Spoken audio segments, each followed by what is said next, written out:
families and all that. So where would that fit in here? Probably we would ask some specific questions of students and parents around on the school climate and culture survey around that, and find out sort of what's going on so we can address it. Okay, and the Lifelines is for the high school, correct? The high school and middle. And middle school.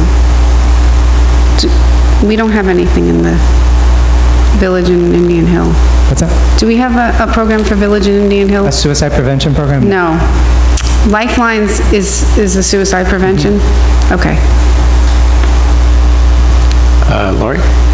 I just had one question. The Future Ready Schools we had at our CNI meeting, Mrs. McConnell gave a wonderful presentation about Future Ready Schools.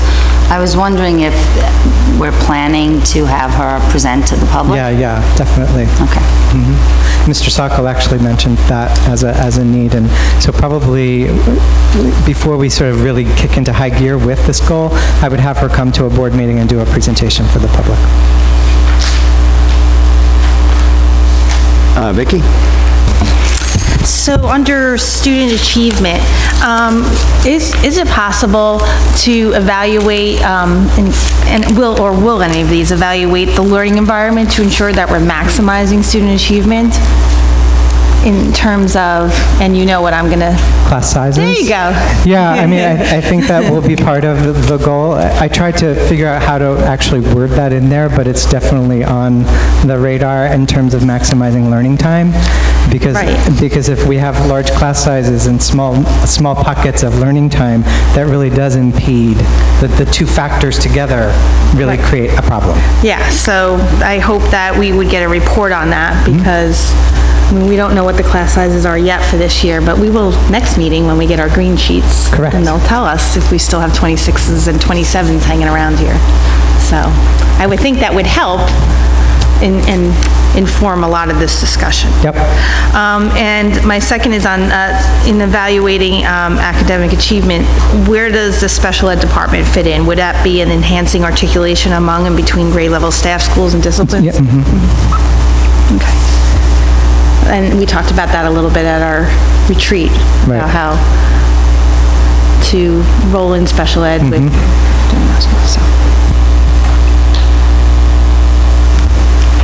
John? Just to piggyback off of Vicki's comments, when you're evaluating not only classroom size, will there be a thought, or will you guys look at the data and whether class education should be increased as far as time is concerned? In other words, whether it's 40 minutes, 50 minutes, to see if that would help. If we can't immediately reduce the class size, will you be able to look based off of the data that maybe extending changing the time of instruction, maybe that could facilitate? Yeah, I mean, that's definitely part of what we're looking at. And those discussions have already been had, both at CNI, but also amongst the supervisors and principals as well.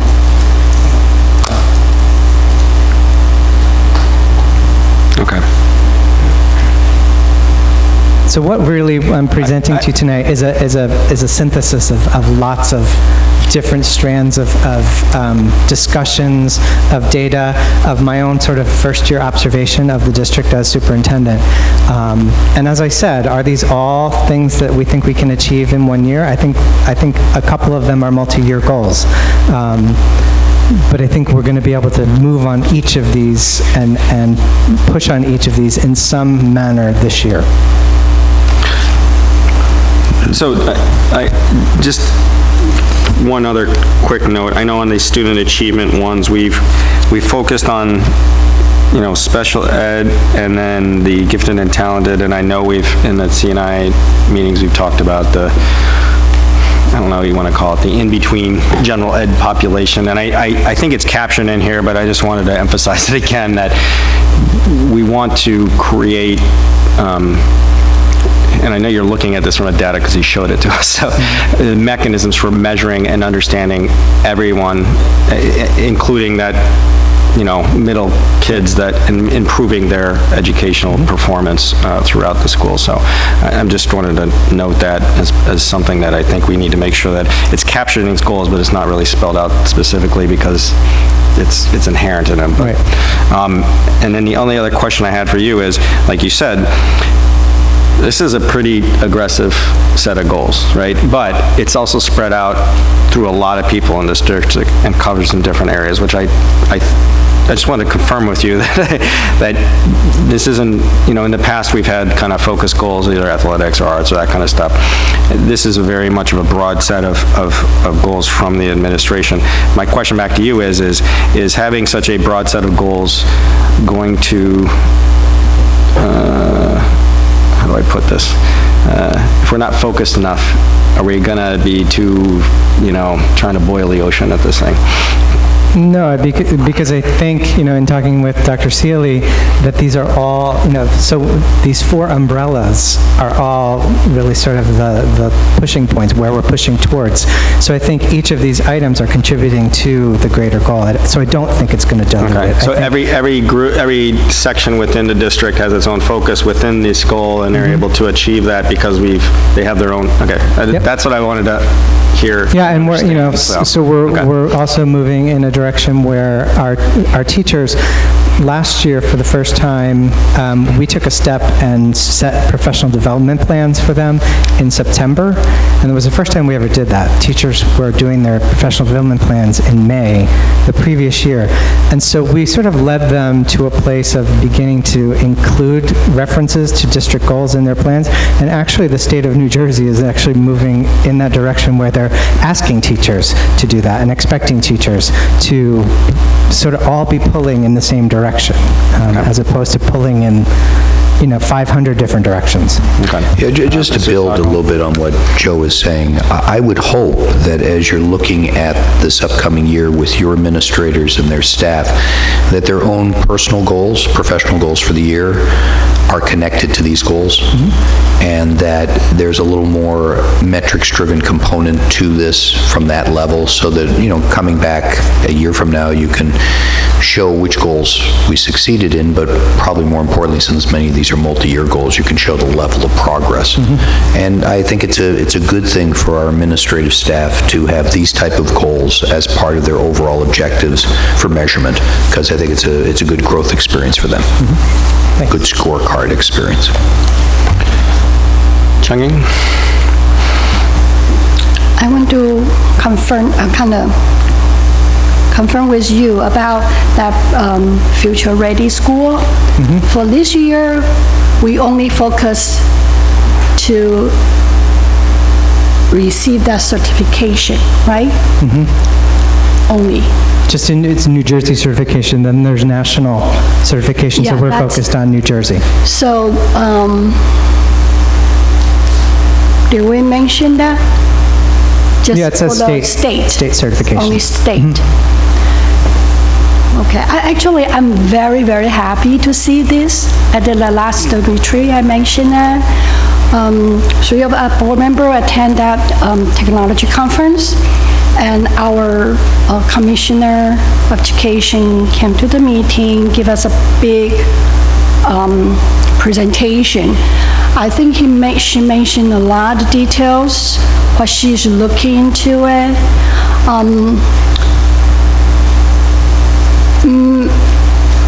I'm not quite sure we should just stop at that point is we got a certificate. I think we need to make it more detailed that all the children get the benefit. It's not just, okay, here we go, we pass this, that, and then we got a certificate.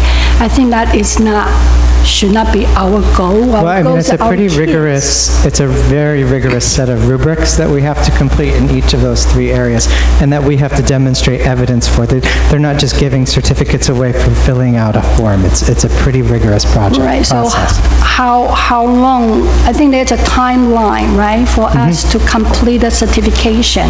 Correct. So there's a motion on the agenda tonight that actually begins the process, and from there, Right. we get going. So we just want to do this one with like a state certificate for this year. Correct. We don't want to challenge ourselves to get into both in this district year, not like a Not school year. yet, not no? yet. I think we got to do one, and then isn't it a sequential thing, or is it a, I believe so. okay, Yeah, so, we are pretty good shape. We are in very good shape. So Very actually, good shape, but a board member asked the question, I think it was Mr. Sacco, about where we are in terms of our ratio of computers to students, and we are 1-to-1, just to let you know. That's what I want to say. We want to challenge you to get to the second step, that's the federal, because we are in very good shape and then very easy to get to the state. So why not we move to consider to achieve the federal status in this school year? That would be awesome. Sounds like it could be a district goal for 2018-19. this is a pretty rigorous goal. And the one thing, I had a long conversation with Dr. McGurry about this one, because it's not just like he alluded to just a bit ago, it's not just checking of boxes or getting one-to-one ratios or that kind of stuff. It's actually infusing it into the education and using technology to improve education, which even if we don't get our certification, if we are assessing ourselves and doing the steps necessary to do that, it will improve the education of our kids. So Because we I like have- that goal as a specific kind of measurable goal, that also the journey of trying to attain that is going to sharpen up our skills in the classrooms. Yes, and I really appreciate Ms. McConnell and Mr. Catini. They did a fabulous job, and to give us a lot, updated, and then very nice to see that presentation. Okay. Any other board members, questions, comments? All right, so I encourage all board members to take this back.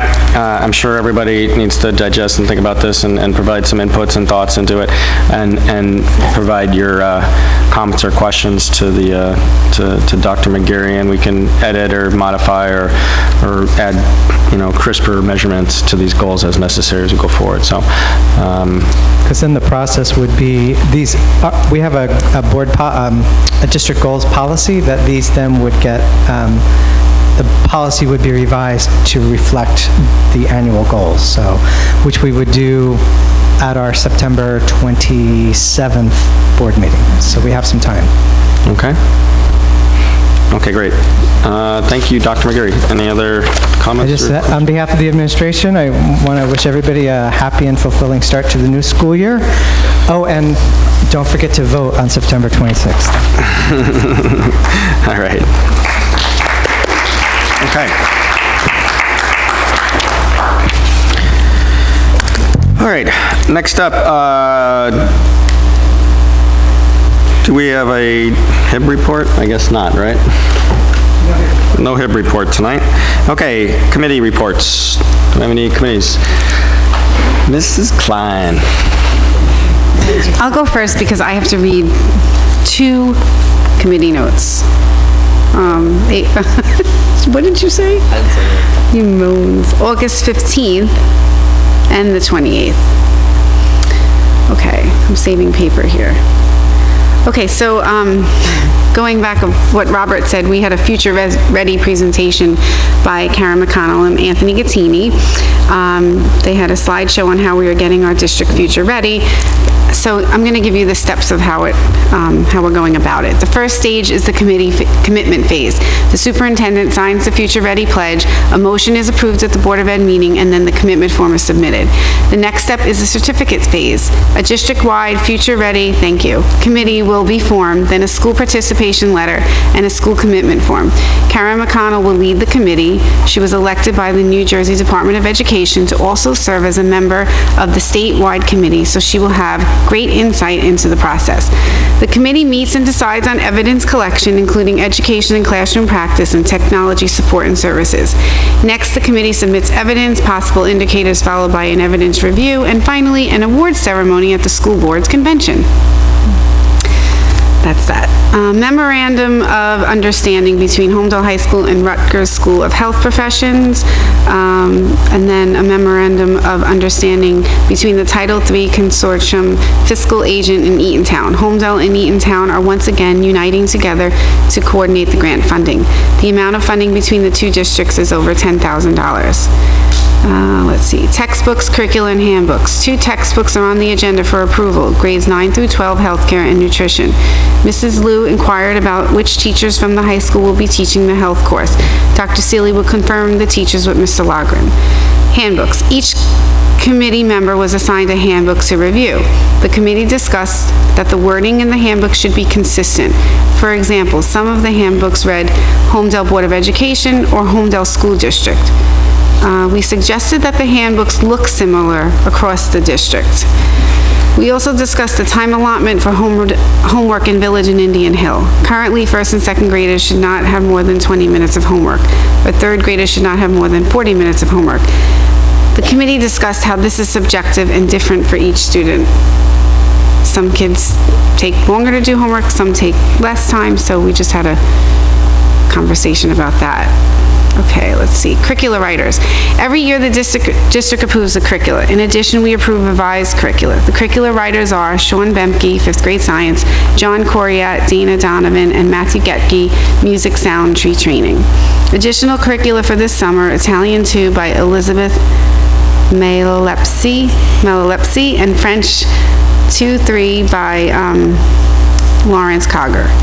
Assessment. The 2017 Park Assessment student reports will arrive in the district on or about August 19th. They will be sent to families thereafter. Professional Development, Administrative Retreat, 8/10 and 8/22. Dr. Seeley reported that this was a very valuable retreat with some topics such as goal setting, branding, mindfulness.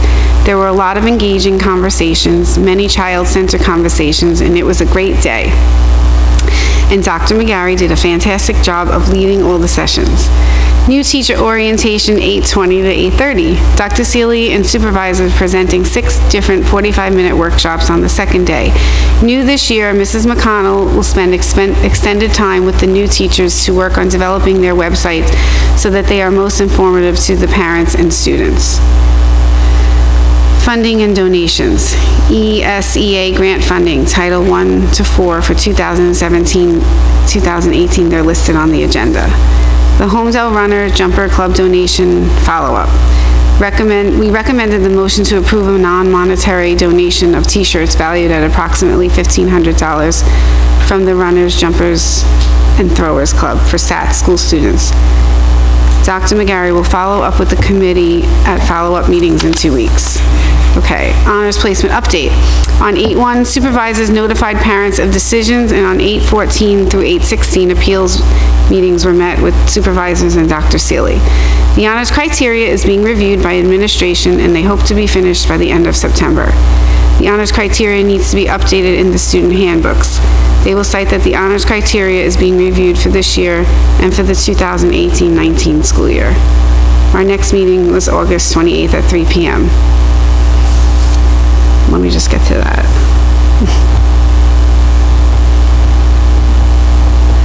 Who said they wanted to add something to the C&I committee? No, I'm not done. Sorry, I'm getting my... The next meeting. Our next meeting.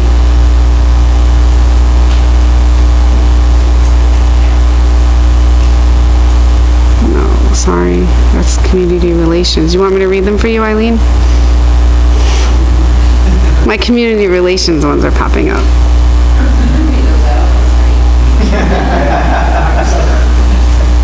Okay, here we go. Okay, so the next Curriculum and Instruction Committee meeting was on August 28th at 3 p.m. And we discussed more textbooks and curricula. Approval of textbooks, trade books. It's also on the agenda. Grade 6 Resource Room Benchmark Language Arts. Grade 7 Language Arts Trade Book Adoption by Sun by Lois Lowry, great author. Grades 9 through 12 Nutrition, Understanding Nutrition. It's a Rutgers University course. Curricula approval of the balance of curriculum documents approved for the summer of 2017. The curricula writers, draft agenda items number 15 and 16. Assessments, the 2017 park assessments reports were mailed on August 24th. Okay. Professional development, mentoring plan and program approval. Administrators retreat was August 10th and August 22nd. New teacher orientation, like I said, was the 28th to the 30th. Great feedback. Dr. Seeley is grateful to all who have been part of the planning and presentations, and the new staff will be very well prepared. Okay. And our donations and funding. ESEA grant funding, chapters 192 to 193 is state aid funding. The Homedale Runner Jumpers Throwers Club donation, we have that donation of the t-shirts. They were valued at $1,500 from the Runners Jumpers Throwers Club for SAT school students. Fitness equipment donation from the Hilton Hotel in Rye, New York. 1 treadmill and bike to donate to the high school valued at $1,000. It was requested by Shane Fallon. Life skills, room equipment donation, William R. Satz Life Skills Room Supplies quote. That's on our agenda. Honors placement update. There are no new developments. Just to note that the administrators and teachers have worked diligently all summer on the appeals process. Completed appeals meetings for families that participated in the formal appeals process. Developing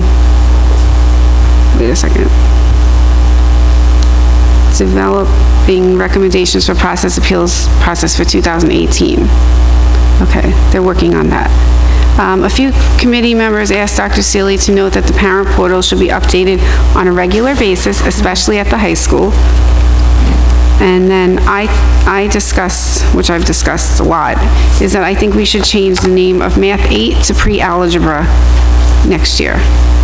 And our next meeting is Tuesday, September 19th at 5:30 at Indian Hill. Not the conference room. All right, any comments or questions from the board members or for Mrs. Klein?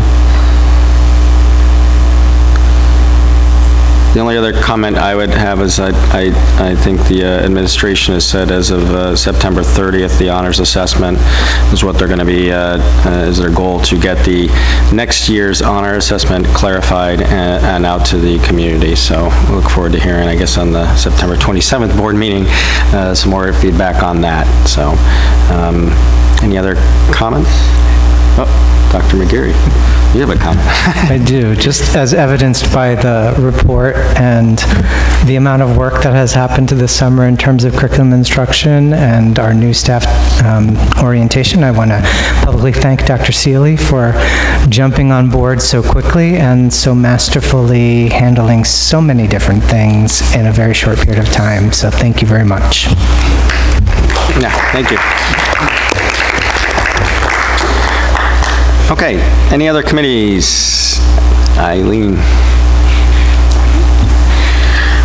The Community Relations Committee met on August 24th. I will start by saying the same thing that we've already heard twice. The honors guidelines are being reviewed, and Dr. Seeley is hoping that by September 30th we should have some clarifications on that. So we can put that aside now. The new website, so the website was launched on Monday, the 28th. You've probably all seen that there's a pop-up window that displays some kind of important information. Those windows will appear over time as things need to be distributed to the parents that are important. You can obviously skip out of it at some point if you don't want it to come up every time you attack the website. One of the nice things that I noticed going through it and that the committee was happy to hear is that the staff email addresses are cut and copy and pastable, which they never have been in the past. They've always been an image. The teacher websites are going to remain the same, so that'll be one part that you will not have to relearn. They were going to still connect to the existing Google sites as they are today. The school policies are now searchable in a more user-friendly way, so if you put in a word, you should come up with any school policy that has anything to do with that word, which is a huge improvement. There were recommendations about putting a little bit more information on the Indian Hill part of the website regarding band and choir for newcoming students who aren't really familiar with the process of going to school early and where to rent their instruments from. Right now, there is limiting publishing rights to the website, and over time, administration is looking to give more rights to some more of the staff members to do that. The committee discussed adding a link for community members whose children have graduated but are still interested in keeping up with what's going on with Holmdel News. So we're also talked a little bit about how we could maybe gather some more email addresses from those students who have left the system so that they can still stay in tune with what is going on here in the school district. The committee had also suggested that the parent portal have a link to it with any of the updated handbooks and the handbooks that have been approved and updated by the board. And as one note to the public, there is an address for anyone that has comments or concerns or suggestions for the website. It is webmaster@holmdelschools.org. So if you have any concerns or you can't find something or something's not working, please send an email to that web address. We talked about videotaping, so we have a video recording this meeting now, and we're working on the wording for our policy to reflect our current audio and video recording information. Let's see. So Holmdel 2020 initiative, we talked about that a little bit. Dr. McGarry is in the process of having a short video compiled, which hopefully we'll all see shortly. The committee showed some concerns about the public awareness of Holmdel 2020, and Dr. McGarry is talking about putting out a mailer to the community, so that's something we can look forward to shortly. Questions do continue to come in on the Holmdel 2020 at holmdelschools.org email address. So if those keep coming in, the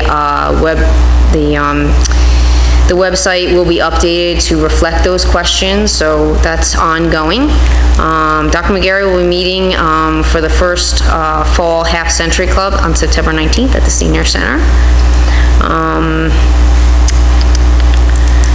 And that's it. Our next meeting is September 18th at 9:15. That's all I got. Okay. Any questions? Mike? Yeah, just a quick question in connection with the, I guess, for lack of a better term, the punch list of finding things that people might have found issues with the website. And I guess, Robert, I think it's really a question for Anthony. I'm just wondering whether or not getting emails or individual emails is the efficient way to get this list of recommendations or changes, or whether we better have something like a wiki or something that consolidates everything, so you're getting all the comments in one place rather than having to scroll through lots and lots of emails. Is there a thought to that? Would that make things easier? I'm just my instincts are that if you're getting emails. You mean if people have questions or about the functionality of the site? Or any questions or issues that they have about the site, instead of sending emails, which, I mean, obviously it's a good way of communicating, but I think in some way you're collecting a whole list of things, so maybe a wiki or some sort of centralized place for all that information to go would make it easier for Anthony to go through all that stuff. Well, it's not Anthony going through it. Well, It's Carlos Machado, who is our webmaster. All right, sure, his team. It's a collaborative but probably we could create a Google form that would be linked from the website, and that would go into a spreadsheet that would have all the running sort of questions. That would be good. I mean, I just wanted to know if we're doing something to make it easier. Go ahead, Anthony. The amount of emails has been relatively small each day, so it's 2 or 3, and it's related to actually staff requests to link their new websites and things like that. So from the public, we really haven't experienced much of an issue at all. It's been pretty quiet. Hopefully it stays that way. But so to produce like some forum, that's the next step. If we get inundated with a lot, but right now, it's a very small number of requests, and they're handled individually by Mr. Machado. Well, the only advantage of a form, and again, I defer to you on this, is a form does provide for self-correction, meaning that if a lot of people are on the form and someone says, I can't find this, someone else on the forum might say, oh yeah, I've had that same issue, but I found it here.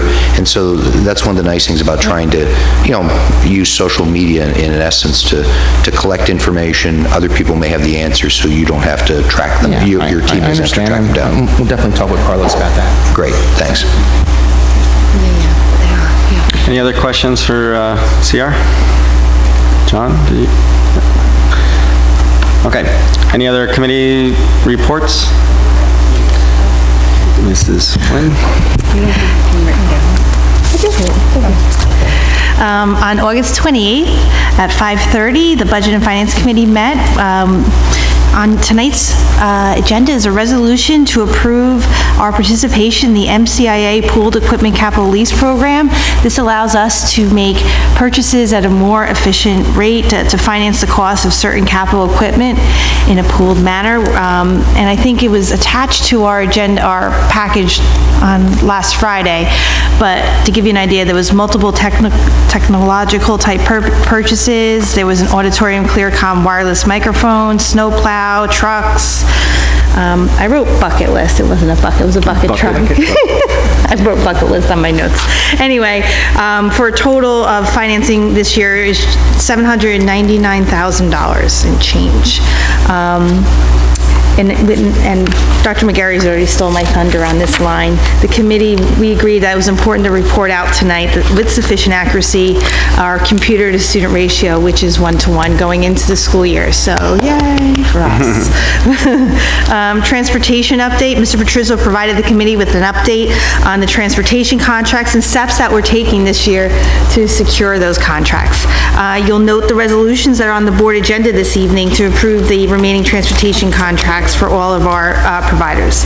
The transportation routes have been completed and communicated to the parents via the parent portal, and the transportation companies have conducted dry runs for all the district routes, and we anticipate a successful start of the school year. Fingers crossed. Also on tonight's agenda is a resolution to accept and approve our initial Chapter 192-93 funding. This is state funding that's provided to us.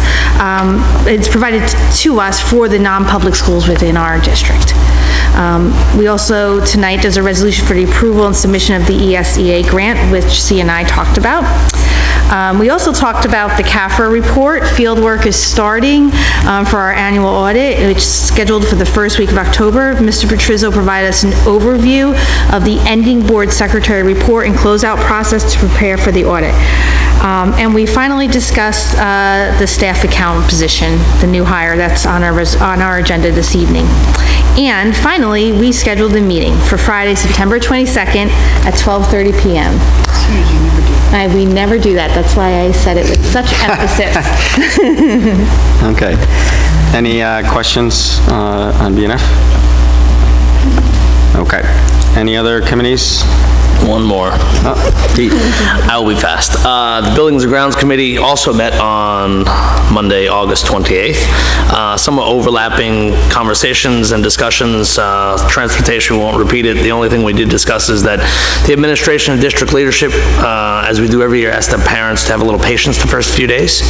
But it sounds like we should have a very smooth year like we did last year, which is a good thing. So kudos to the BA and the transportation director. Village School project update. The district received price quotes to install the new blacktop playground area at Village. Unfortunately, those prices came back higher than anticipated. The plan is to request pricing later in the school year, as we believe the timing affected the price quotes we received. So stay tuned, more info on that.